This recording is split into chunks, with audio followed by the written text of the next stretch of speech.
Solapur electronics dealers association द्वारा आयोजित केलेल्या इलेक्ट्रो 2026 या भव्य प्रदर्शनास सोलापूरकरांनी भरपूर प्रतिसाद दिला आहे. प्रदर्शनाचे हे 26वे वर्ष असून 18 फेब्रुवारीपर्यंत चालणाऱ्या या प्रदर्शनात electronics, computer, home appliances, fitness equipment आणि सोलर सिस्टमसह 300हून अधिक स्टॉल्स मांडण्यात आले आहेत. या प्रदर्शनाचे मुख्य आयोजक व्ही+ असून व्हीजीटीव्ही, लक्ष्मी ऑटोमोबाईल्स, अपार केबल्स आणि हायफाय इलेक्ट्रिकल्स सह प्रायोजक आहेत. तर MIT, विश्वप्रयाग युनिव्हर्सिटी शैक्षणिक भागीदार आणि बजाज फायनान्स वित्तीय भागीदार आहेत. भव्य जर्मन हँगर पद्धतीने डोम आणि सेल्फी पॉइंट सध्या आकर्षणाचे केंद्र ठरले आहे. अवघ्या 4 दिवसात सुमारे 60,000 नागरिकांनी या प्रदर्शनाला भेट दिली आहे.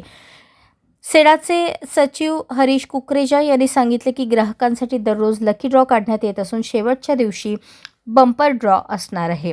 प्रदर्शनात सामाजिक भान जपत रक्तदान शिबिराची सोय आणि खवय्यांसाठी स्वतंत्र खाद्य विभाग आहे. या संधीचा सोलापूरकरांनी अवश्य लाभ घ्यावा असे आवाहन इलेक्ट्रोकडून करण्यात आले आहे. अशाच नवनवीन अपडेटसाठी जनता राज्य न्यूज चॅनलला सबस्क्राईब करा, लाईक करा आणि शेअर करायला विसरू नका.